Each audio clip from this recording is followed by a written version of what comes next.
over there.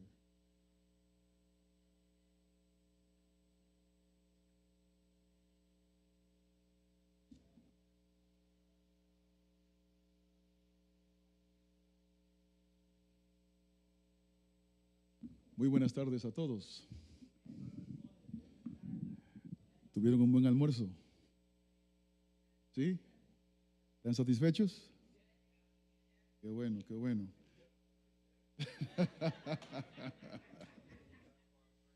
And the righteous shall live by faith. But what I mean with that is, you just say amen to anything I say. Just have faith that is something good. No, I say, good afternoon, everyone. Did you have a good lunch? Praise the Lord. So, I am not preaching this afternoon. I have already done that this morning. So, this afternoon, we are going to have a talk. And we're going to learn together. All right, so I'll wait till we get connected back there. So the goal this afternoon is to have a transformational workshop, where the idea is that when we are done, you should be able to take something away with you that will make a difference in your life going forward. So while we get set up with our PowerPoint, I would say, I will begin with this. There are no perfect families. There are no perfect families. So with that, everyone can relax. Because you don't need, in this space, no one need to pretend that your family is perfect, or that your family of origin was perfect. So can we all agree so we can all rest? All right. Second thing I want to say is, no one and no family is all good, neither it's all bad. There was no family that was all bad, no family that was all good. There's no individual who is all bad. There is no individual who is all good. There's only one being that is all good, and that's God. And one individual who is all bad is the devil and his minions. The third thing I want to say is, there is no conflict in acknowledging some of the challenging situations that we faced in life in our families of origin, and the fact that you got very good things from the same family. Do I need to say that a different way? You see, sometimes the reason why we have difficulty acknowledging that we faced some situations in our lives, many of them stemming from our families of origin, that did harm to us. Many times we refuse to acknowledge it because somewhere in our mind we believe that if we do that, we are banishing our families as an all bad family. But the two things can be true. They don't have to be mutually exclusive. You could have gotten some hurt from your family of origin, but at the same time, you got some great stuff from your family of origin. There is no conflict with that. So, accepting the entirety of who we are and who our families were lends itself for better health than if we deny a portion of ourselves. So,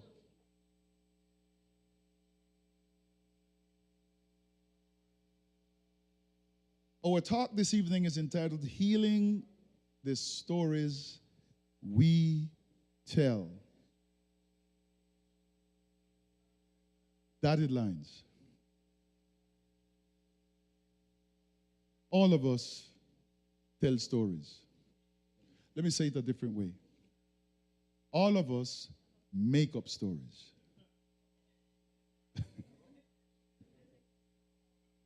As a matter of fact, there is solid empirical data that tells us we're up.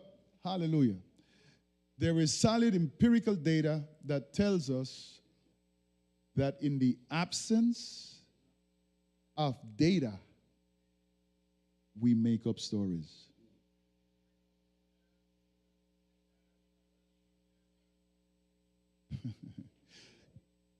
We make up stories. I won't call it lie. Let's just call it we make up stories. Okay? So we want to be compassionate. So here's the thing. We do it every day, we do it all the time. Give you a scenario. Let's say your spouse or your child said something to you off the cuff, and sincerely and honestly, they meant no disrespect at all. They were just perhaps distracted doing something. They were on the computer, on the phone, or whatever, and they just made a passing comment. And because you don't understand what's going on in their mind, maybe they were struggling if it's a child with a homework or something they can't figure out, and they were a little tense about it, and they just responded to acknowledge that they heard you, but they want to get back to what they were doing. But you don't know that you only got the response, and now you begin to make up some stories in your head. Who does this child think he or she is? How dare she answer me like that? She's trying to treat me, or he's trying to treat me like one of his friends at school. But my child needs to know better than that. I educate my child different. You see the story, how it's been elaborated and where it's going. And the next thing you know, you react to the story in your head and not what was really going on with your child. The better response would have been to say, my darling, I just said X, Y, and Z to you, and you responded this and this and this way. And because I don't understand why you responded that way, the story I am making up is that you're rude and disrespectful, and you can go down the gamut. So please help me understand so that I don't make up a story about what just happened. Now it gives your child an opportunity to talk about that moment. And more than likely, you will realize that the story you made up has nothing to do with reality. With that introduction, let's get into this. The narratives we tell shape the course of our lives. So my question to you is, what narratives have you constructed in your own mind?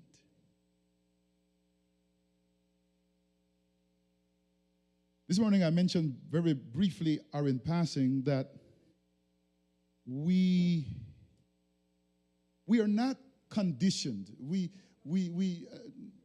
It's very rare that in any of our families of origin we were taught to articulate feelings. We really weren't given a vocabulary for talking about feelings. And because we don't have the vocabulary, all we know is to act it out. So if I am frustrated, you may very rarely, for example, you're in a board meeting, a business meeting at church to talk about the church context, or at home, whatever is going on, and you're feeling frustrated, and you begin to react certain ways. Even if somebody was to ask you, are you okay? Our response is going to be what? But what they're seeing is different from what you are saying. I can't tell you how many board meetings I've been in, and I see some people acting in a certain way, and I would say to them, I'm experiencing you as like you're angry right now. Is everything okay? I'm not angry. But we all can see the affect that the person is acting angry, right? But how better would it have been if that person had the language to articulate their feelings and say, you know what? Right now I'm feeling angry. And I'm trying to regulate myself and calm myself down. So if we can switch to a different item and then we come back to this, give me a moment so that I can get myself back together again. There is no sin in that. It's a false theology that says that if you're angry, you're not Christian enough. The Bible says, be angry and sin not. Therefore, the issue is not being angry. The issue is what we do with the anger. Just to use that example. So having a language to articulate our emotions is something that we desperately need. All stories have the following. Can we get that up so that everyone can see that? They're already seeing me, so they don't need to see me again. All right, let me say this while they get it up. All stories have the following components. It have an arc, meaning that the story introduces itself, it progresses until it gets to a climax. So all stories will have that. Begin, progress, get to a climax, then it will then taper down. So it have an arc, it has main characters, it has villains, it has undesirable and desirable behavior, it has hero and heroic actions, and then it has a happy ending. So in the stories we make up, this is crucial. Who are the villains in the stories you make up? Who are the main characters in your made-up stories? What are the undesirable and also desirable behaviors? Who bring about the heroic actions? And what is the expected happy ending?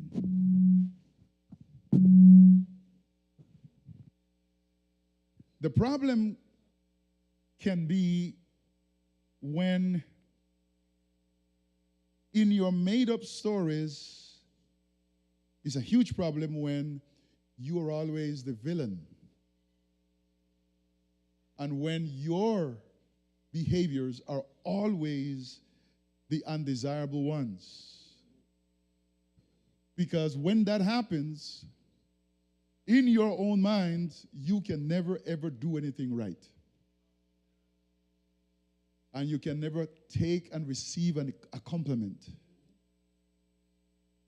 And sometimes we we display what I call false humility when we dismiss a compliment, not because we are humble, but because we are telling some stories that are not telling the truth about who we really are.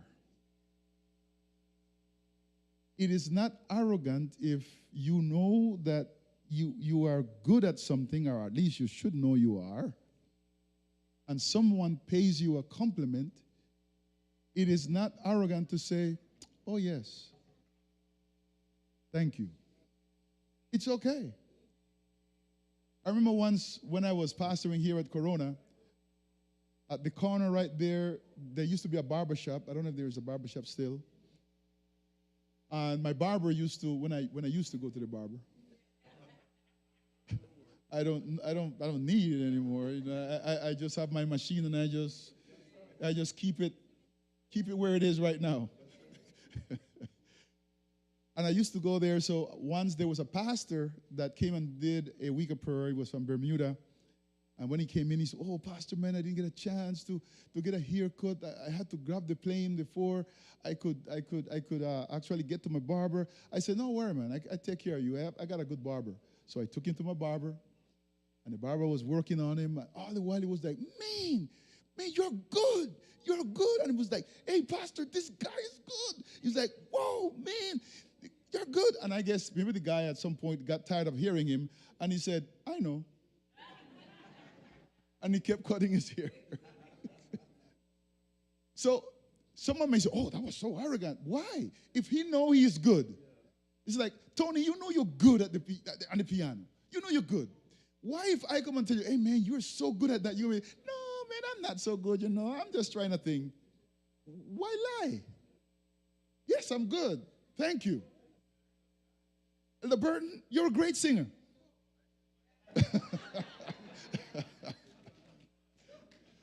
There's nothing wrong with that.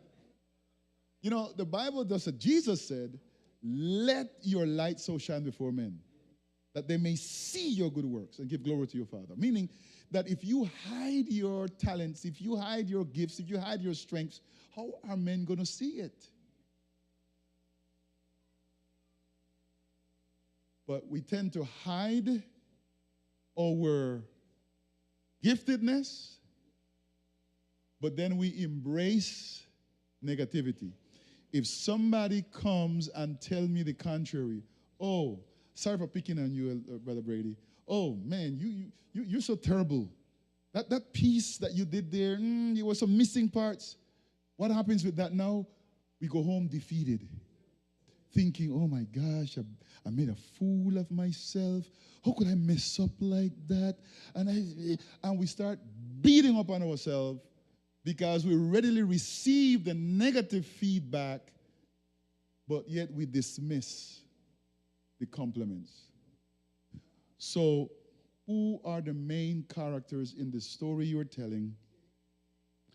Who are the villains in your story? What are the undesirable and the desirable behaviors? What are the heroic actions in that story? And is there a happy ending? And if there is, are you in it?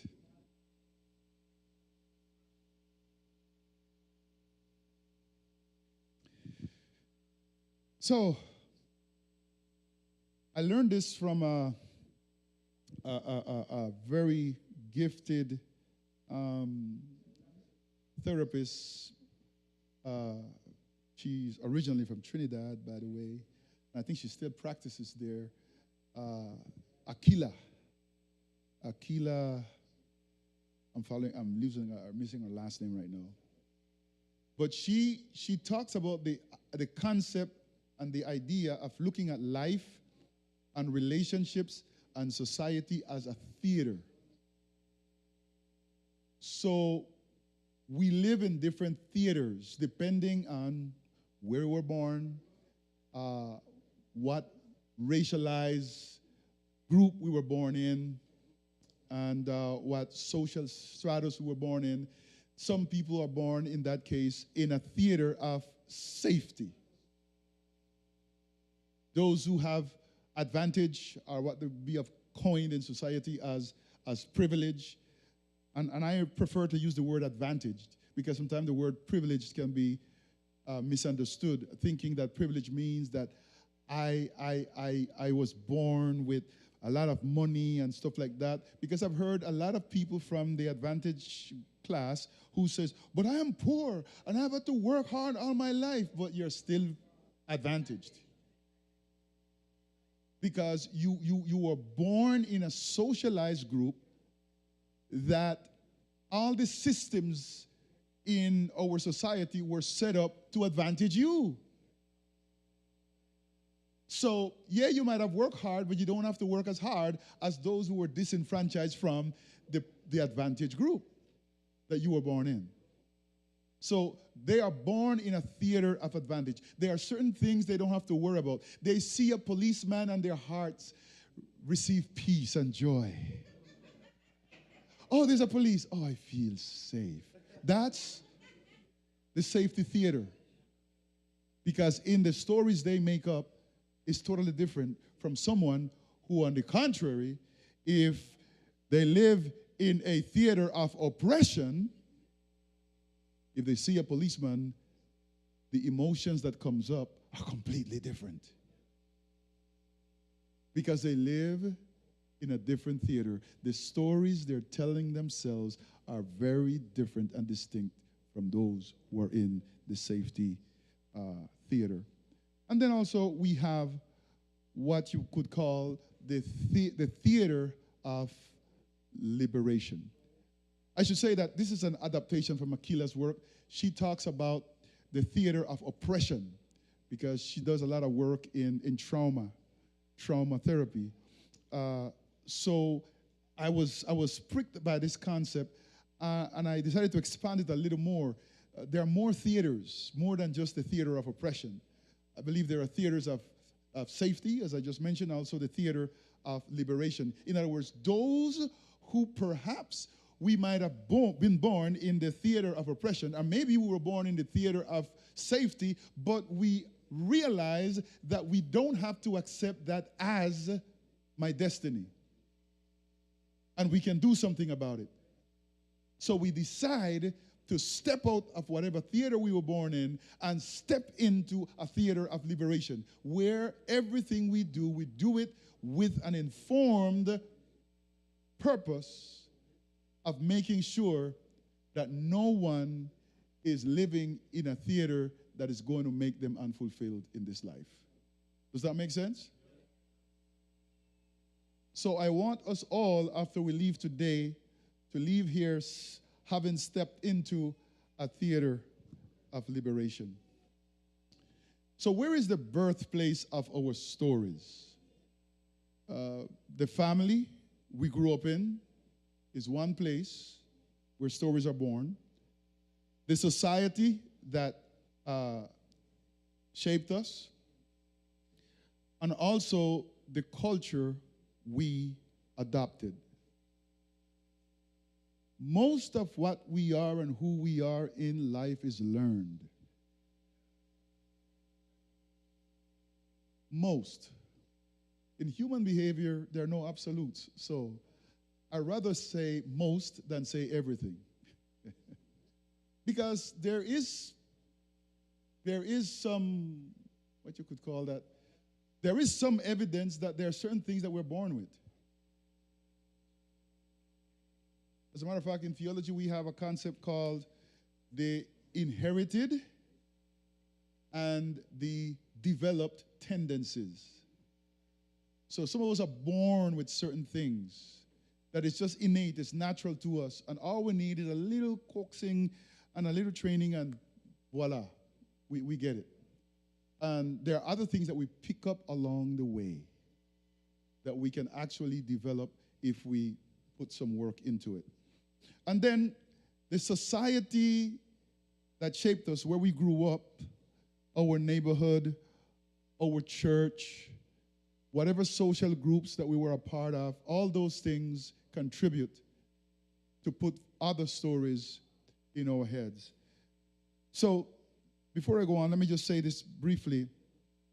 Whenever you are faced with any situation, the first thought that pops in your head, let's say you are to sit a test. What is the first voice you hear in your head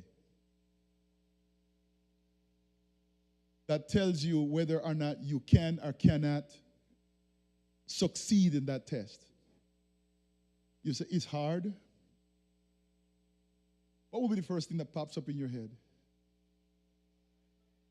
I didn't study for this. I hope what? I hope I can answer all the questions. And listen to that one. That's an interesting one. I hope I can answer all the questions. Oh, okay. I mean, you can answer all. I must pass this test. Huh? I got this? Huh? I'm going to pass. Good. I had to sit a test for the state of New York. It's a test to be licensed in the state of New York as a psychotherapist. I read a bunch of statistics. 60% of individuals don't pass it on the first try. And you go to these places that you pay to help you prep for it. And they tell you all these, look, you got to make sure that this and that and the other. Don't worry if you don't pass. And, and I just didn't want to hear that. Because I wasn't planning on doing it another time. I want to do it and then know that, okay, good, I'm good. But still, there was always still some fear. It's a 5 hours test, and you got to be prepared and make sure you're dressed comfortable and all these things they're telling you. And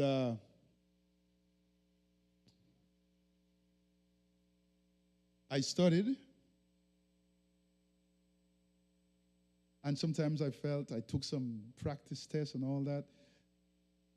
I did good in some not so good. And then the thought was saying to me, you know what, maybe you should ask for a postponement, study some more, and all of that. And then there was another voice that said, why are you going to keep prolonging this? Just take the test. So I did. I took the test, and it's a timed test. So you are doing the test, and on the computer you can see how much questions left and how much time you still have. And after a while, that begins to play in your mind. Like, I have this amount of questions left, and I have this amount of time left, and you start feeling that pressure, and the anxiety start kind of building up. But then I have to remind myself, God told me, go ahead and do the test. You're ready. So I'm not going to look at the time. I'm just going to answer the questions. I'm not going to second guess myself. I'm just going to go with the answer I know based on the scenario that I was given. And I know this is a diagnosis. So if I think I know it, then I'm not going to second guess. If I do know it, I'm just going to go that I know it. Well, to make a long story short, I finished the test, Elder Griffith, before the time was run out. And I sit there wondering to myself, should I have gone and revised some of the answers? Should I use some of this time to? And then before I could even have that thought some more, the computer kind of shut down and say, okay, you have completed. So I couldn't do anything about it, even if I wanted to. And then I said to myself, okay, so what now? And then a little after, another screen came up and said, here are your results. Passed. But then it says, but these results are not official. Until, the board or whoever it is send you an official communication. So I was between, should I be elated or nervous? Suppose, and watch this now, look how your mind works. Here are the stories that start making up. Suppose when they go and they look at it again, They realized that, oh, we thought you passed, but the board revised it, and the board said, no, you didn't pass with enough points. And after I had to say to myself, you know what? The things I passed, then I must pass. And I left it alone. However, I didn't really leave it alone. I kept going to my email to see if they sent me anything official. But I'm happy to report that at the end of the day, they did send me an email saying, you passed. And then at that point, I was able to celebrate and even tell people about it. Not before. So those are the stories we make up. And the cultures we adapt have some stories of their own, and we adapt those stories and start making up our own stories about them. I mentioned this morning that marriage and family is divinely created, it is socially constructed, and is culturally applied. Let me stop here for a little moment. Anyone has a question about this? I'm sorry? Not about that? About, oh yeah, the theaters of safety and the theaters of oppression and the theaters of liberation? Yes, sure. There's a mic here. Yes.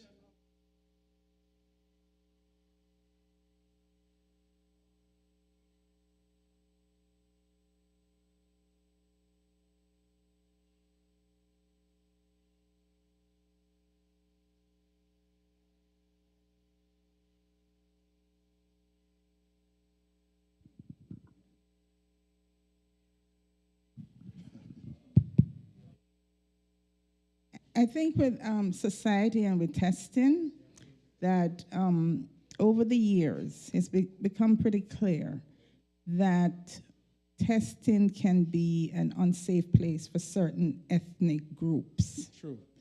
Such as African Americans. And the testing is not skewed towards us because of our culture and tradition and what we learn. True. So sometimes people from the Caribbean come here and they take a test, say for teaching or whatever they're taking it for, but because their culture is not embodied in the test, they often fail the test. And we know that this is true because there are plenty of lawsuits that have been filed on behalf of African Americans and other cultural groups. So how can we and our children, I mean, most of us have gone through the process now, how can our children prepare for these tests and so that it can be an area of safety for them too? Very good question. And I'll say this, speaking from my own experience, is to not focus so much on the quote-unquote content of the test. Yes, you got to focus some on that, but spend a good amount of time learning how to take the test. How is the test structured? Because sometimes the way how we are approaching the test or the taking of it has nothing to do with what the creators or the framers of the test are intending to achieve. So I have learned that these tests don't really test your knowledge. They only show the ability you have to take that test. Yes, Sister Gill. Yeah, I just want to share about test taking. The bar exam is something that lots of people don't pass, but it's been my experience and understanding that most people that take the test have prepared, they have the information, they have all the knowledge, but there are other factors that make them not do well.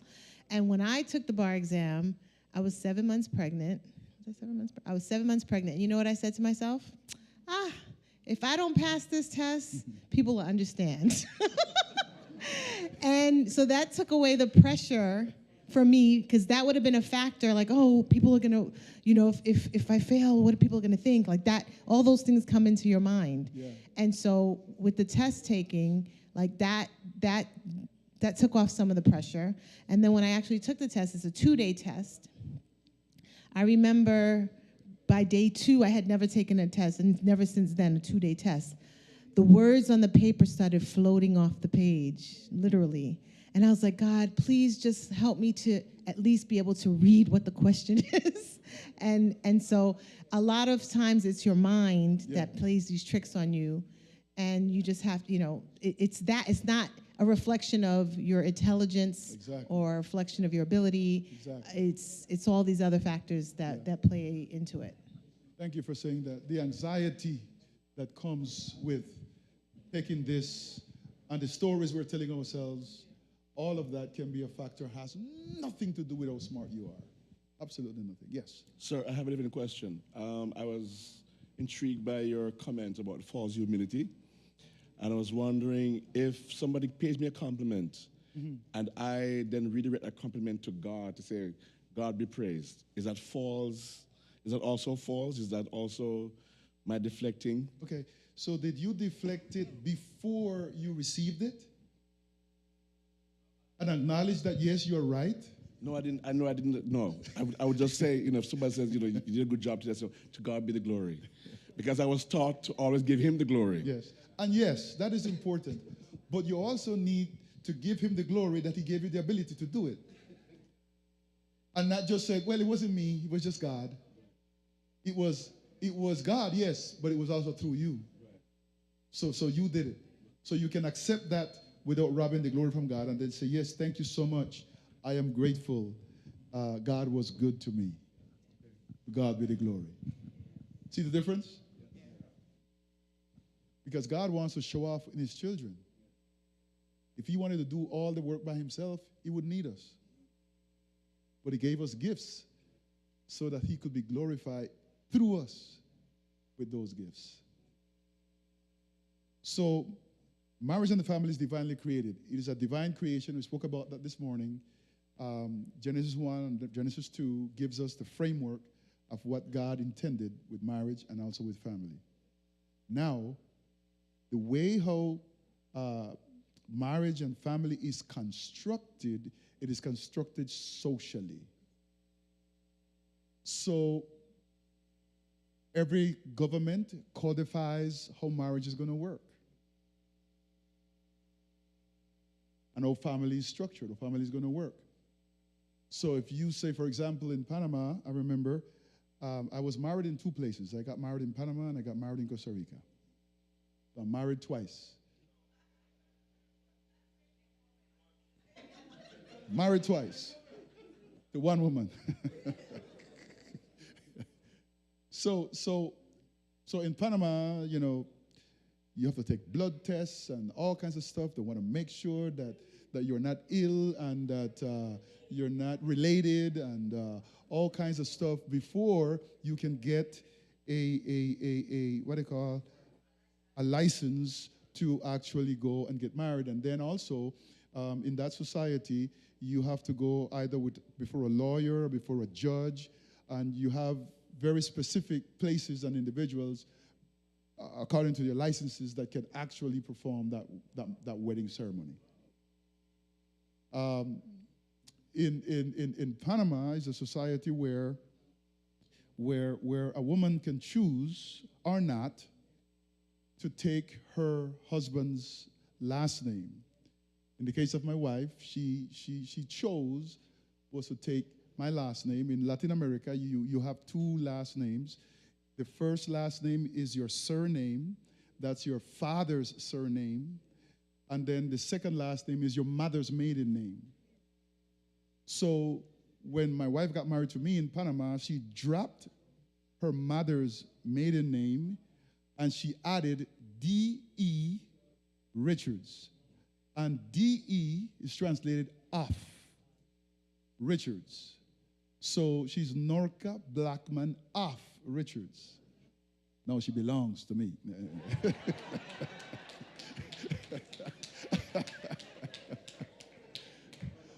but again, that's a good example because that's a patriarchal, cultural construction of marriage where the woman is treated as property. Now she's of him. She's not of herself, neither of her family of origin.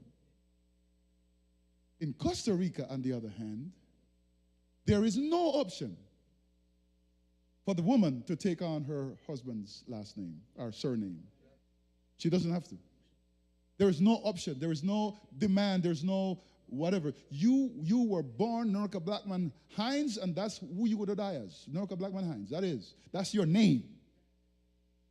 And there is no law or codifying that says that you have to do X, Y, and Z. In the black culture in Costa Rica, because of the West Indian connection, the culture, not the society, but the culture of the people, even though my mom never had the last name Richards, they still call her Sister Richards. But she has never had that name legally because she was not required by law in that society.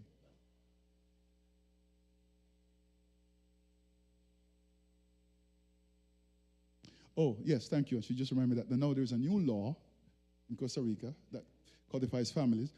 When you turn 18, you have a choice to take as your surname either your mother's maiden name or your father's surname. You can make that choice. And for example, especially for children that, well, the father wasn't there and what have you, they get to 18 and they can say, okay, I'm dropping this name and I'm taking on my mother's name as the first. So that's my name that I go by.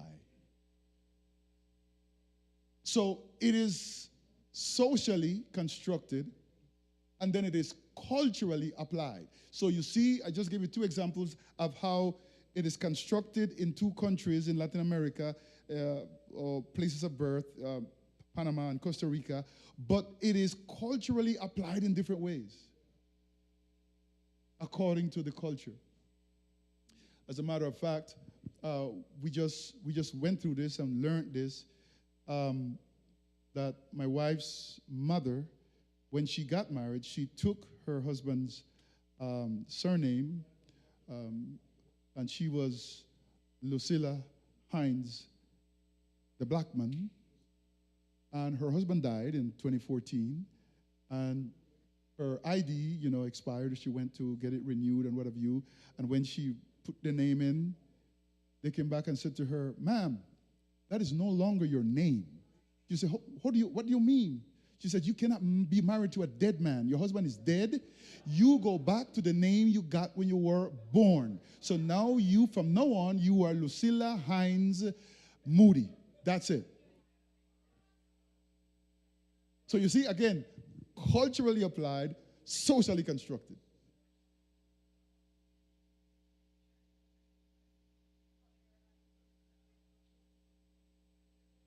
And when she went back to her West Indian descendant church to say, "I'm no longer Sister Blackman," she said, "What are you talking about? You're Sister Blackman." She said, "Well, I went to the registry and they told me it's no longer my name, so I don't go by that anymore." Until one of them went through the same situation, got withered, and went there and then confronted with the same situation, came back to church and said, they still call her Sister Blackman anyway. They said, "Sister Blackman was right. I can't carry my husband's name anymore." So when it comes to families and marriage and stuff, we have to be sensitive to know that it is not constructed, neither is it applied the same way everywhere. So we can't believe that because it has been this way, I know it this way, I grew up this way, and in my church it was this way, doesn't mean it's that way for everybody. And because it's different for other people doesn't mean that it's wrong for them and right for you. So, beloved, that makes us begin to consider the need to be more sensitive with each other. And instead of saying, oh, that's weird, saying, wow, that's interesting. Tell me more so I can understand. So, don't be weirded out, beloved, when you see something somewhere and you see my name as Warner Richards Crawford, because that is my name, but my surname is Richards. It doesn't mean, you see, last name don't carry the same connotation from where I'm from than what it is here or other places. So I'm still Richards, will always be Richards. And if I had a son, his name would be Richards. But then he would be Richards Blackman, carrying his mother's maiden name. But his surname would always be Richards. And if he had a son, his son would be Richards as well. Patriarchy again. There you go. It's constructed in that framework. Yes, Sister Tobit.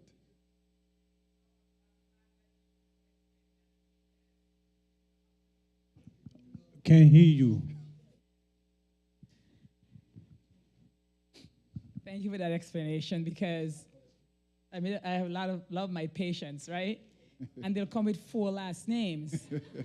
And I'm trying to ask them, what is all this? They're explaining, and it sounds really good. I never understood until you said it, but I know in the Asian community, the children sometimes, depending on where and Hindu are, so takes the father's name sometimes and the mother's name sometimes.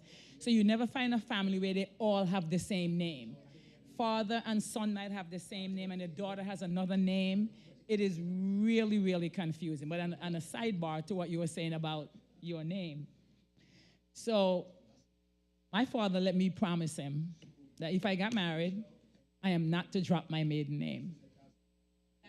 My family name, yes. The name that was given to me at birth. He made me promise. And so legally, I carry D'Souza. My name is Carmen D'Souza - Tobit. So when I, listened to my dad, when Cammy was born, I was trying to sneak it in too. To see if I could just add it to it. It never worked. And then when she became of age, I was telling her, he says, no, that would never happen. I carry my father's name. So it's just an eye-opener for me what I'm understanding now. Yeah. I know I'm going to have to research about the different cultures, because that's, where I work, and I want to understand some of the cultures of the people that I'm working with. And sometimes they have 4 last names. And you will have 2 different names, like a top line is full of names, the bottom line is full of names. And they explain to me, no idea what they're talking about. So thank you. You're welcome. So now let's get into something here as we get a little deeper here. There are, as we talk about the origin of our stories, the stories we tell, there is a theory that is called the attachment theory. I'm sure some of you have heard it.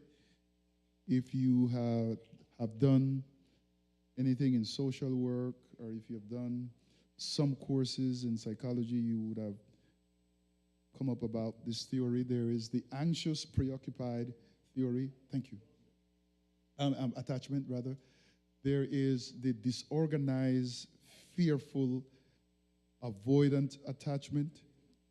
And there is the avoidant, dismissive, and then you have the secure attachment. Let me just say something quickly about each of them, just so that we can get a little of the background where it comes from. The anxious attachment is due to misattuned and inconsistent parenting.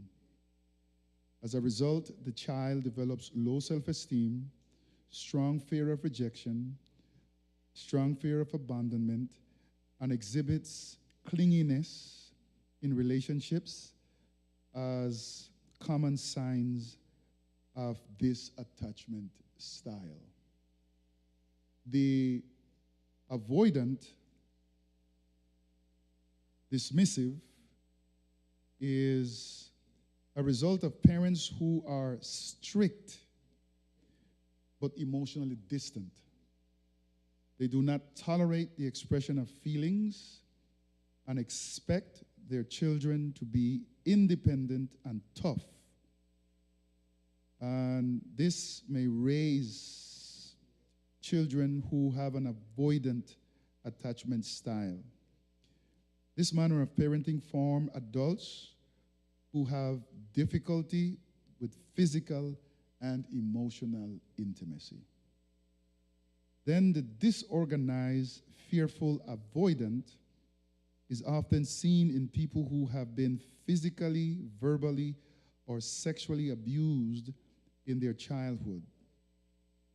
Another precipitating factor is fear, living in a fear-based family system, or fear that is caused by witnessing a traumatizing experience that involves the attachment figure or the caregiver. For example, the child witnesses their caregiver or parent, if the caregiver was their parent, abusing someone else. In short, when the child's caregiver, who is the only secure safety for a child, become the source of fear, a disorganized, fearful, avoidant attachment style develops. In adulthood, people with this attachment type are extremely inconsistent in their behavior and have a hard time trusting others. And then you have the secure attachment. The secure attachment, people with a secure attachment tend to be empathetic and able to set appropriate boundaries. They feel safe.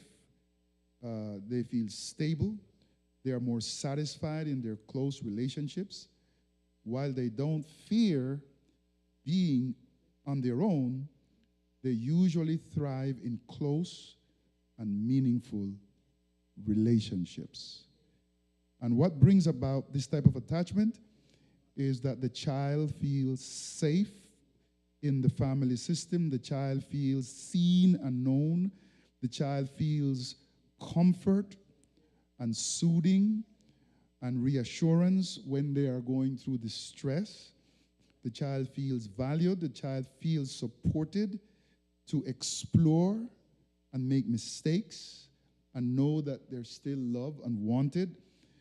And they do feel free to be themselves in relationships. I believe, beloved, that each of these attachment types have an impact in how we relate to God. Because if we're anxious and preoccupied, when we approach God, we're going to approach God in that same frame, in that theater. Or if we're disorganized, etc., or if we feel attached, we feel secure in our attachment, we can more easily trust that God can be trusted and that He is safe. So, as we are talking about the stories we tell ourselves, what does God represent to you? Is He a safe space for you, or is He a space of fear? I know that for me, I was afraid of God for a long time. Afraid of God. Because if my father was as strict as he was, and he didn't take nonsense, what about God who is perfect? God must be 1,000,000 times more strict than my dad. So I was afraid of God because of that attachment that I had based on how I had conceptualized what being in a relationship with a Father, Heavenly Father, that connection. So it is important for us to come to a place where we can excavate those stories we're telling ourselves and to be able to realize that, you know what? yeah, you know, my dad, he was a good guy, but hey, he kind of messed me up too. And that's okay. I still love him, and he's still my hero. But it did made a number on me because he made me afraid of God. Realizing that and embracing and accepting that for what it was liberated me.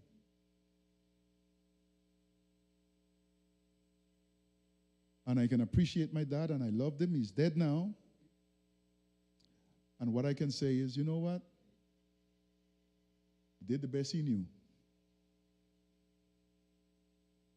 At the end of the day, I don't think I turned out too bad, Brother Brady. So he did something good. Even though that part, you know, I had to heal from that. I had to go to some therapy for that. Seriously, I'm not even fronting. But I thank God because He taught me. So once again, we either live in a theater of safety, a theater of oppression, or a theater of liberation. Today, I believe that I live in the theater of liberation. And ever since I found my liberation, I made a pledge to myself that every time I stand up to speak, to preach, I must be doing one of these things. I must be educating, I must be elevating, I must be motivating, or I must be liberating. And if I'm not doing any of that, then I do nothing at all. Needless to say, beloved, and I'm not afraid to say it, and be very transparent, that there are a lot of things that I used to preach, I don't preach no more.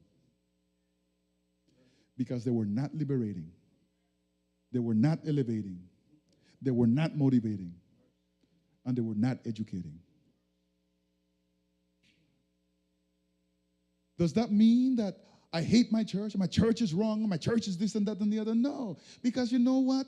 Both things can be true. Certain things about my church may not have been the right thing, but you know what? My church did a lot of good things for me as well.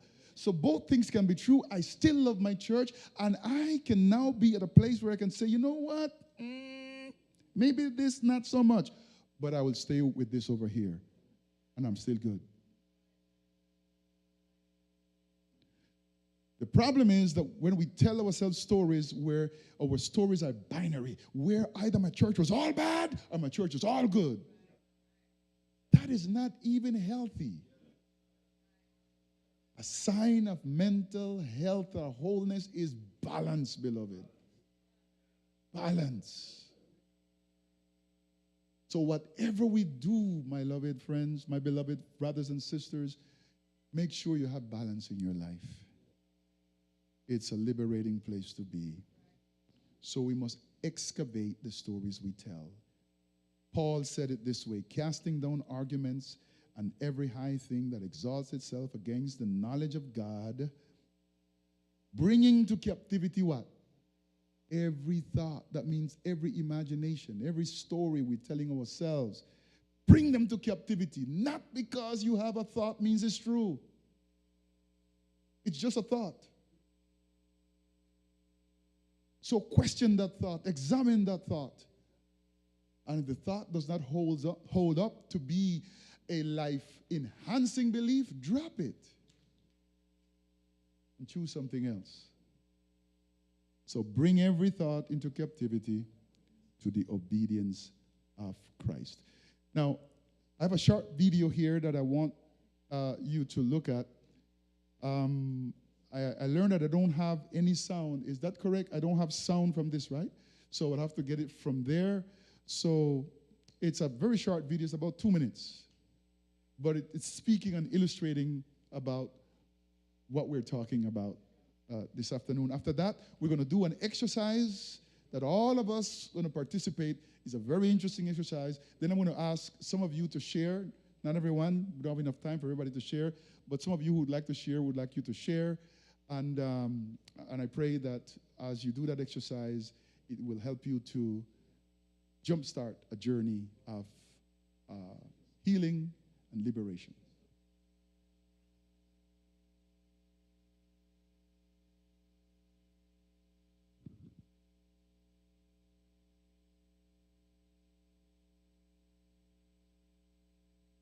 Elder Cruz, should I take this down?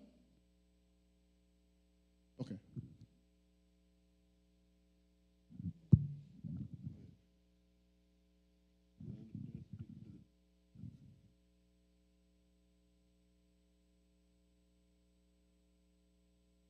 All right, I'm wondering, Elder Cruz, if I put the mic here, will they hear it? And play it from here? No? Oh, okay. Never mind. Yes, go ahead. Oh, two questions actually. One is not very important. One is so you can choose not to answer the second one. The first one is, if a child is living in a household with two parents from two different attachment backgrounds, one is secure, the other one has issues, how will that affect the child? And the second question is, I'd love to know where does our former President Trump fall on that attachment?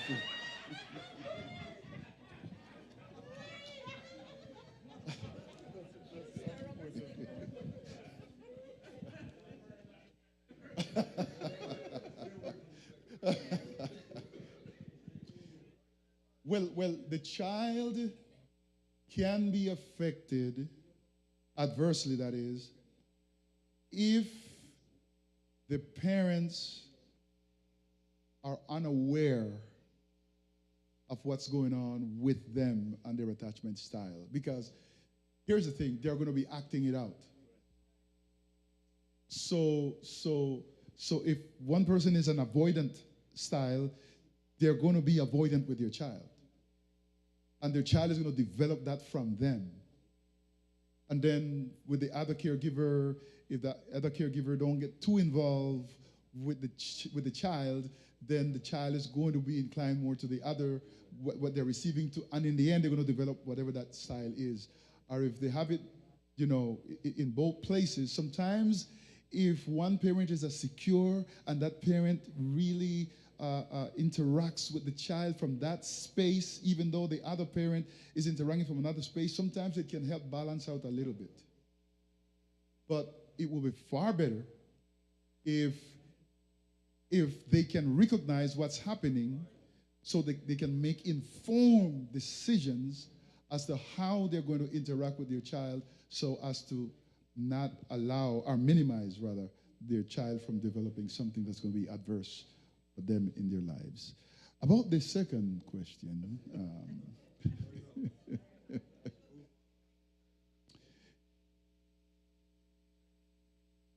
based on the descriptions I gave, you can all reach to your own conclusions. There you go. There you go. We good? All right. Let's roll it.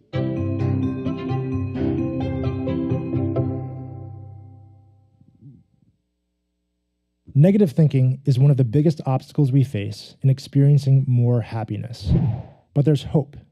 Here are 2 strategies based on cognitive behavioral therapy to defeat your negative thinking.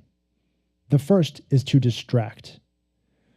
When you're heading into a social gathering and you begin to wonder, what if I don't connect with anyone? Am I even likable? Do something that lifts your mood. Generating a positive emotion will counteract the anxiety you feel. Listen to a song that makes you smile, or take a moment to appreciate people in your life who love you. Positive emotions literally undo the effects of anxiety by lowering our heart rate and muscle tension. We often believe that our negative thinking is true, but in reality, our minds feed us messages that range from mild embellishments to outright lies. Here, we might prefer to combat. Imagine yourself in court. You are the prosecutor, and your negative thought is the defendant. He's guilty, and you know it, but he's pleading not guilty and sticking to his story. Your task is to get the judge to hear your side. So when the negative thought shouts out, "You're not good enough at your job," You need to consult the evidence you have at your disposal to prove it wrong. Argue back with the strongest piece of evidence you can find. For example, I am good enough because every performance review I've had has been positive. I'm currently being considered for that promotion, and my boss told me last week how much she enjoys working with me. Bring your best version of a tough lawyer to that courtroom and convince the judge that the negative thought doesn't deserve his or her attention. After all, the judge is you. Both of these strategies, distract and combat, are skills anyone can learn and get better at with practice. Remember, with each negative thought you defeat, you've successfully earned your own happiness. All right, that's it. So that's one example of how we can fight, interrogate, and fight the stories we tell ourselves that don't play for us properly. I have a graph here that is a triangle. Whenever it gets up there, I'm going to describe it to you. On the top, it says feelings. On the left-hand side, it says thoughts. On the right-hand side, it says behaviors. That is the triangle of how we operate as human beings. Every thought or what we tell ourselves about every situation is going to create a feeling about that situation. And once you feel it, it becomes real to your nervous system. Your brain does not know the difference between something that is imagined and something that is actually happening. So once you feel it, you are going to act according to how you feel. So, newsflash, we are more feeling than we are rational. And sometimes we've been told the lie, don't be so emotional. If you go to church, stop being emotional and start being rational. By the way, that's a colonizer's thought process. It is not really a human thought process. Therefore, what you don't feel does not exist for you. It's only what you feel, because what you feel is what you will do. So it's okay to feel worship. It's okay to feel something when you're in the presence of God. If he didn't want you to have feelings, he wouldn't have given you them. So now I think, before I go to the exercise, this is what therapist Akila recommends. She calls it to brave. And to brave is to unlock the gag order. So what does that mean? It means naming what is happening within, between, and around us. Name it for what it is. Second, have the courage to pivot and interrogate one's own assessment and imaginations. Then it means being prepared to talk about oppression or the constructed stories and the social location underneath. In other words, when we are told a story, sometimes we're told stories, narratives in society, and then we make up our own stories. You must always ask yourself, who benefits from this story, the way how it is being told? Who benefits? So that's what it means to excavate the stories, the constructed stories, and the social location underneath. And then apply critical consciousness. And finally, interrogate how the stories we tell ourselves, how do they impact the stories we tell about intimacy, about parenthood, and about relational health.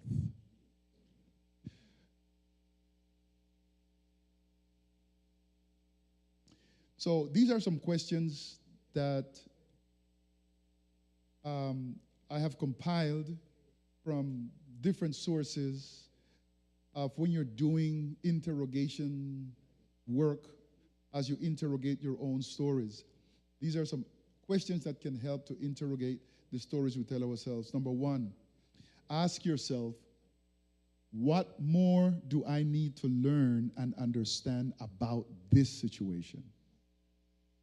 Then ask, what more do I need to learn and understand about other people in this story? Number three, what more do I need to learn and understand about myself? And what are my emotions? Name them all. That's a way of practicing how to name emotions. I feel bad is not an emotion. That's not an emotion. You feel bad. Okay, what is that emotion that is making you feel bad? Is it sadness? Is it disappointment? Is it regret? Is it that you're mad, you're angry? Is it frustration? Is it jealousy? Is it envy? Is it hurt? What is that feeling? Name it. And then finally, what am I feeling in my body and where? Where is it showing up? Is it in my gut? Is it in my throat? Is it in my head, in my neck? Where is that feeling showing up? What are the actions I am engaging in? In other words, as a result of that feeling and that emotion that I'm having. What am I thinking? You want to know what thoughts are associated to what you're feeling in that moment. Now, this is a big one. What unresolved personal issues may be hiding beneath my response or my actions? And what are my beliefs about this situation? And what should I be doing instead? So my next slide now is going to invite you to do a simple exercise based on the principle of 1 Thessalonians 5:20 and 22, where it says 21 and that should be 21 and 22. It says, "Test all things, hold fast to what is good. Abstain from evil, from every form." So, transformational exercise. You got some sheets of paper just now. I want to thank the Crosses for your diligent help with that. We are very, very, very prolific when it comes to naming things that we don't like, naming things that are objectionable to us. And every time I do this with people in therapy, they tell me, "Oh, this is impossible. I can't do this." And I know that if I was to ask them, make a list of 20 grievances that you have. Oh, less than a minute. I'm done. Here it is. Right? I want you to think about yourself now. This is personal. This is your introspecting with yourself. And I want you to make a list of 20, yes, 20, 20, 20 things you like about yourself. But this is how I want you to do it. This is how I want you to do it. I don't want you to write a narrative. I just want you to write a word. One word. One word. For example, number 1, handsome. Number 2, intelligent. Number 3, insightful. Number 4, compassionate. Number 5, friendly. Just one word. One word, nothing negative. This is a negative-free zone. Imagine that there's a sign saying negative, and it's crossed out like this. Like when it said non-smoking, non-negative, just one word, 20 of them, that describes you. We should have some Jeopardy music now, like.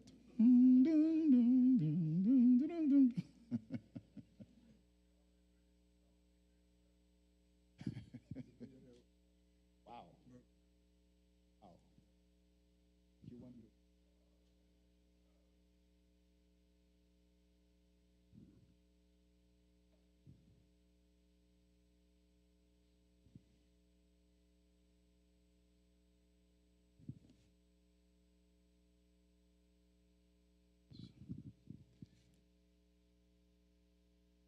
20.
What are we doing?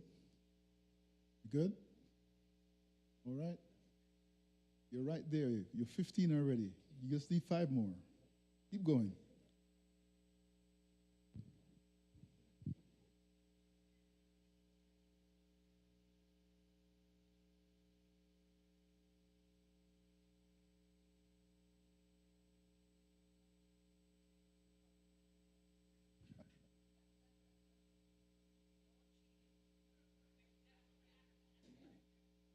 Done? Right, good.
$20.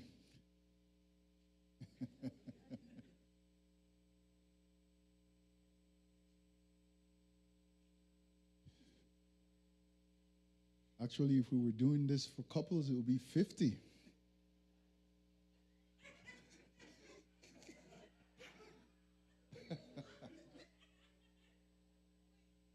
Huh?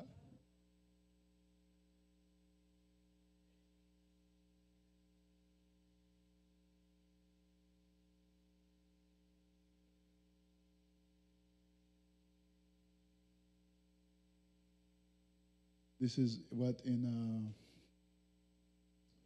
In solution-focused brief therapy, we call brain stretching.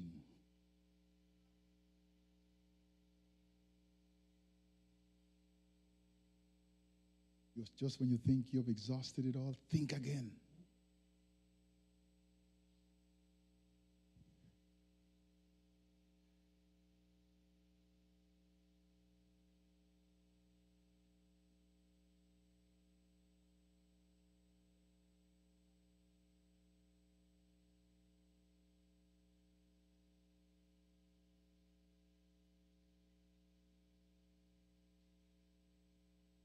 Done?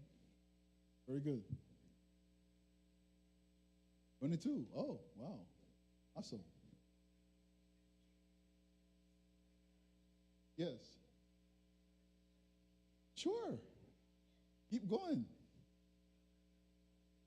Huh?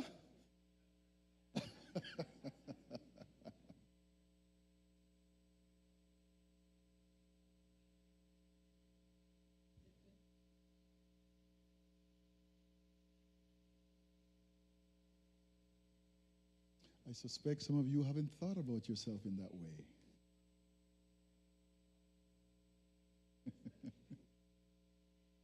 And that's okay. That's the point of the exercise. Is what I call the insteading map. In other words, you are forcing your mind to create something instead of what has been there and it's not working for you.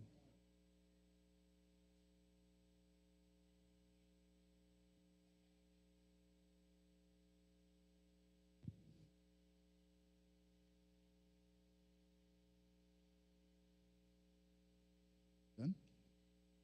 Good.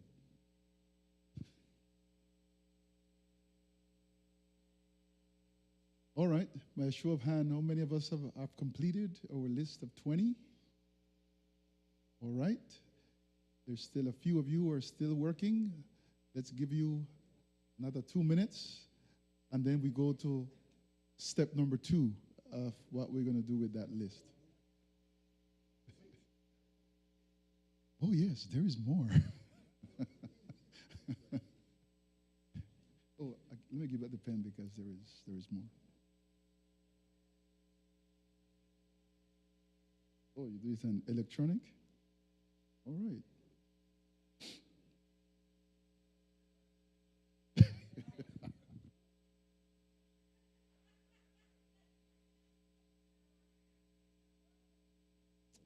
Oh, you'll be surprised if you put your name into AI and see what it spits out about you. Try it.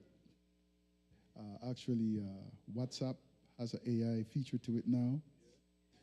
Type your name in there and see what it tells you. You may be surprised.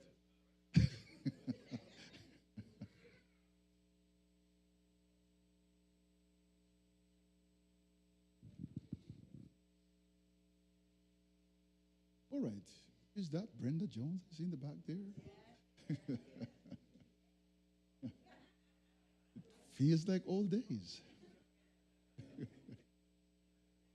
Huh? Yes, yes. So after this, we have a Voice of Hope recording.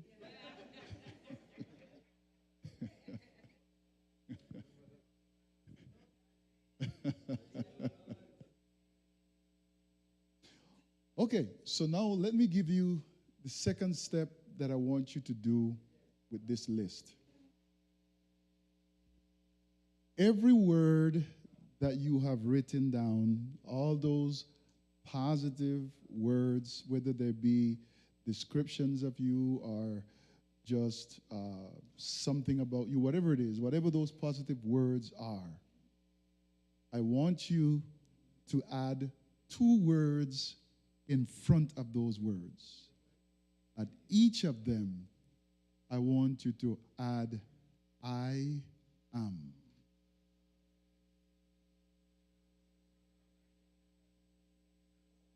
All of them. In front of all of them. Add, I am.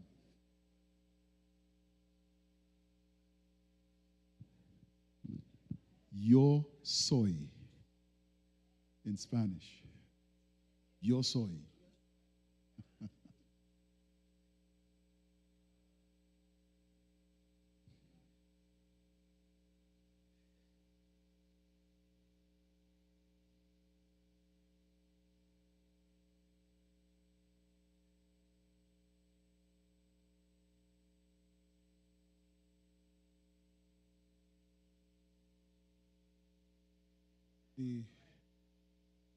The fourth layer of this exercise, I'm going to give it to you as a homework. You will do it as a homework. So I'm just going to take it to number 2 in the sake of time for us here. But so I would like a couple of volunteers who are willing to be vulnerable enough to step out in boldness and affirm yourself in that way and share your list with us using the words that you have added, I am.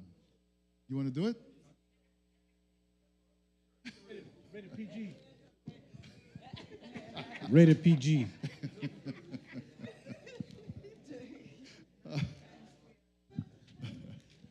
Should I come up or just stay here? You can come up. It's fine. Or you stay there. However you want. Well, I am a genius. I'm adventurous. I'm smart. I'm helpful. I'm giving. I'm caring. I'm kind. I'm loving. I am charismatic. I'm thoughtful. I'm considerate. I'm willing. I'm accepting others. I'm beautiful. I'm spontaneous. I'm generous. I'm flexible. I am a perfectionist. I am a listener. I'm fun. I'm eager to learn new things. I'm bright, and I am smart. Okay. So now, Sister Sherilyn, I want you to love yourself for that. Can you do that? Very good. Anyone else who would like to share? Yes, Sister Daycares. Wait for the mic. Oh, sorry. Who's that? She's the Layla. These kids that are not kids no more. So I should put I'm old in there. I am ladylike. Yes. I am cleanly, mostly. I am caring. I am kind. I am respectful. I am intelligent. I am understanding. I am pretty. I am modest. I'm compassionate. I'm attentive. I'm helpful. I'm cheerful. I'm proactive. I'm well-read. I'm curious. I'm adventurous. I'm thoughtful. I'm courteous. I'm artistic. I'm insightful. I'm dependable. I'm independent, and I'm considerate. So Layla, now I want you to love yourself for that. Can you do that? All right.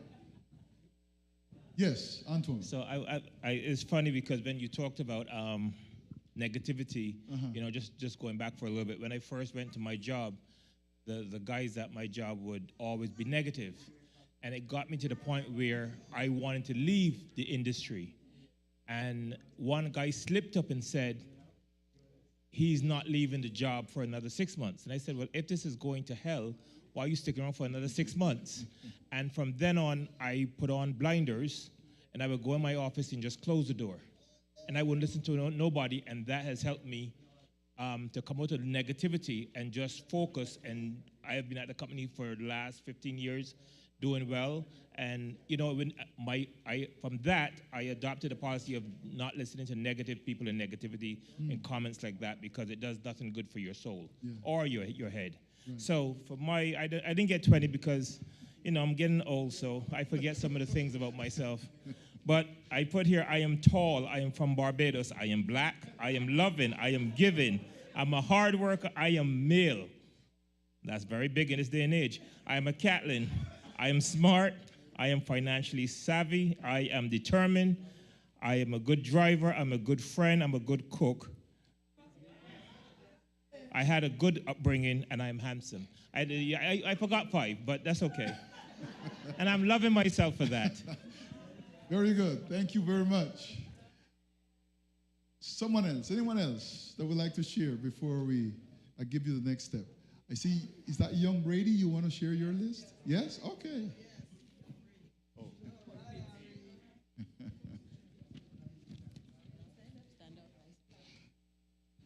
I am loving, I am kind, I like my feelings, I'm self-control, I'm gentle, truthful, reverent, patient, hardworking, cheerful, thoughtful, and honest. I'm bright, responsible, quiet, and I'm participative, positive, and I'm a trooper, singer, and I'm helpful, and I'm a dancer. Beautiful. Beautiful. And we want you to love yourself for that. Can you do that? Very good. Yes. Okay, I'm going to step out. I'll do mine. I'm kind, I'm handsome, I'm helpful, I'm intelligent, I'm outgoing, I'm brave, I'm tall, I'm healthy, I'm honest, I have integrity, I am a non-smoker, never smoked. I'm trustworthy, I'm confident, I love my smile and my complexion, I'm thoughtful, I'm affectionate, I'm loving, and I'm respectful. Thank you. So now we want you to love yourself for that. Can you do that? Very good. Very good. Yes. We're the boys. Our elder boys, I should say.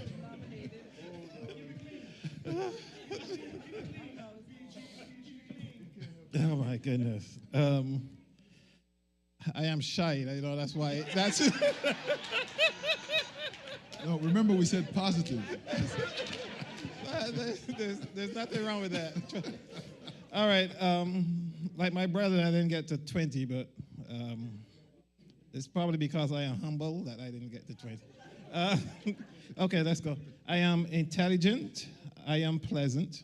I am caring. I am compassionate. I am loving. I am resourceful. I am black. I am funny. I am aware. I am cool. I am kind. I am romantic. I am spontaneous. I am adventurous. I am hers. I am inquisitive, and I am knowledgeable. All right. And now, Timothy, we want you to love yourself for that. Can you do that? I can, sir. All right. All right. So, I see that has catch fire, so I don't want to cut it here. If anybody feels like you want to share, we'll take one more. Yes, Sister Boyce. Right here. Oh. You are his? Yes, she is. Yeah. I am caring, I'm friendly, I am lovable, I am organized, I'm hardworking, I'm fashionable, I'm beautiful. I love that I look younger than my age. It's not one word, but I am outgoing, I am West Indian, I am creative, I am understanding, I'm kind, I'm giving, I'm loyal, I'm romantic, I think outside the box, I'm funny, I'm confident, I'm a mom, I'm a wife, and I'm dependable. And now we want to ask you to love yourself for that. Can you do that? Very well. So this is the third leg now of what I want you to do with that list. That list that you have just compiled today, it's your personal, tailor-made affirmation. You don't need to go on YouTube to find somebody reading an affirmation and say these words every morning. No, you have your own words, okay? And they are true about you. So I want you now to take that list and make it a daily affirmation for you. And after you've affirmed yourself in the morning or in the evening, whatever time you want to do, if you want to do it twice a day, that's fine too. I then want you to take a moment and pray to God over that list. You can even repeat it before Him and thank Him.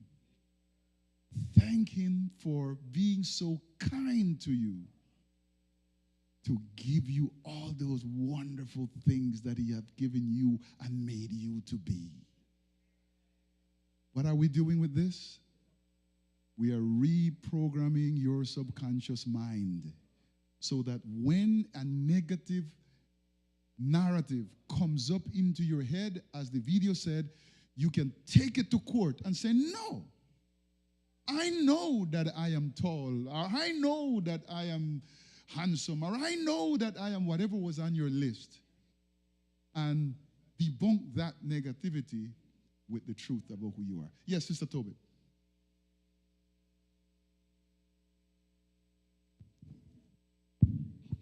So just like you're encouraging us to affirm ourselves, I think it's important for parents to affirm their children. Correct. I've said it 1,000 times.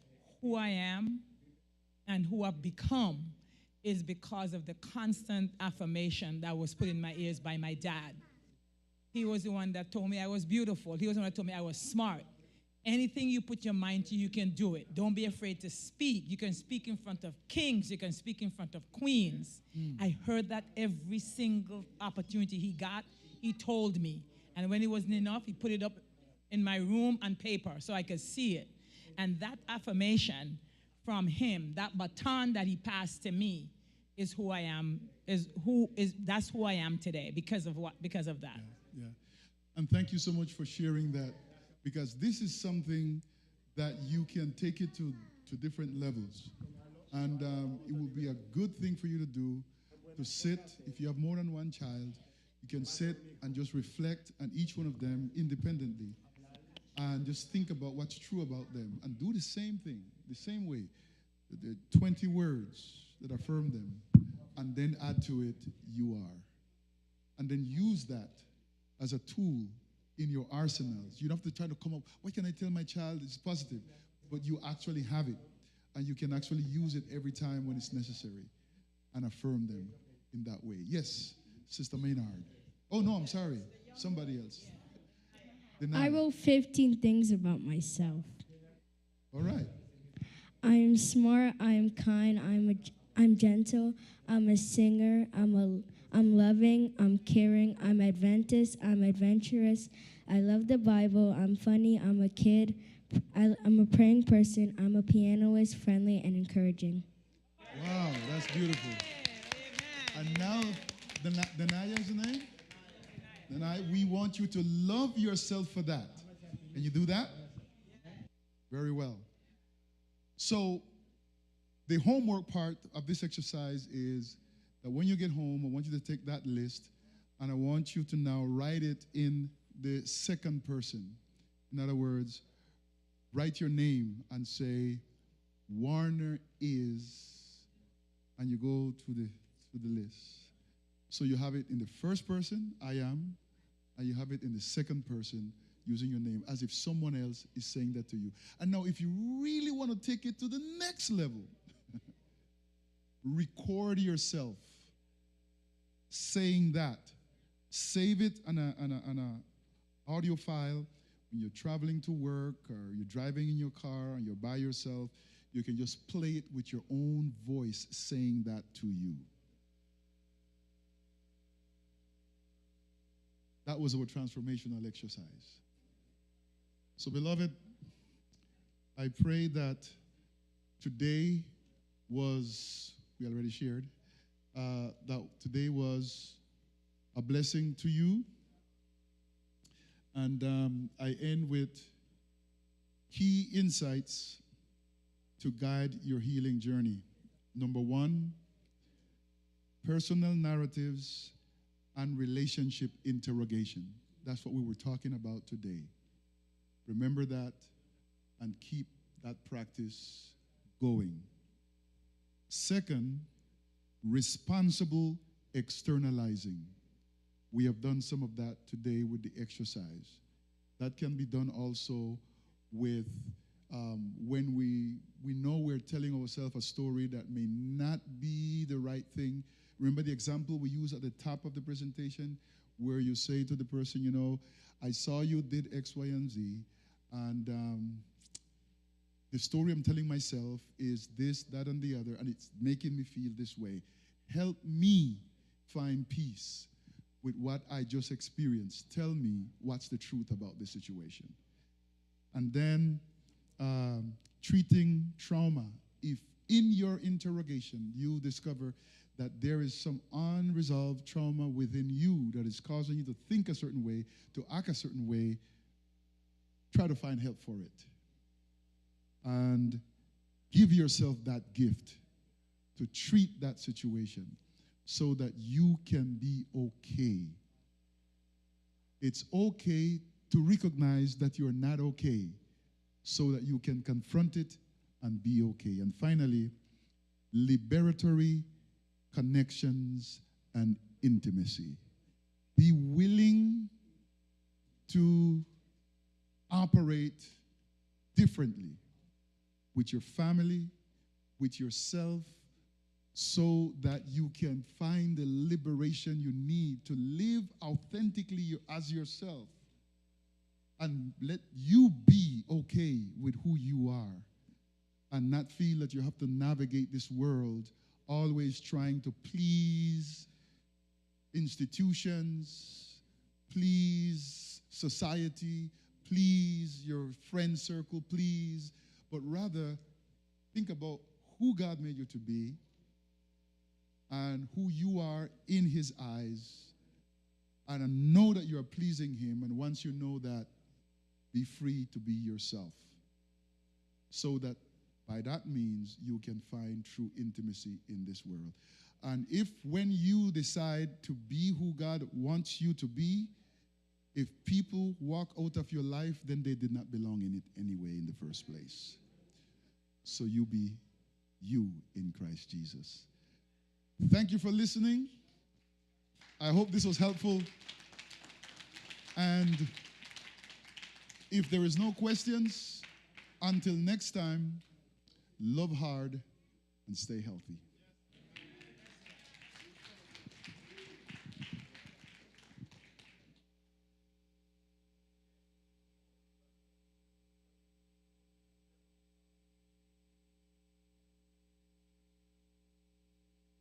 Yes.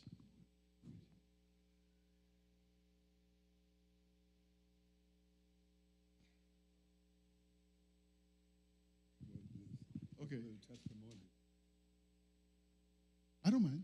You want to say about it? You want to talk about it? Oh, okay. I just wanted to say Pastor Richard is so humble that he does a lot of things to help people. And one of the things that he has, it's email likes that you send, or is it on YouTube or what?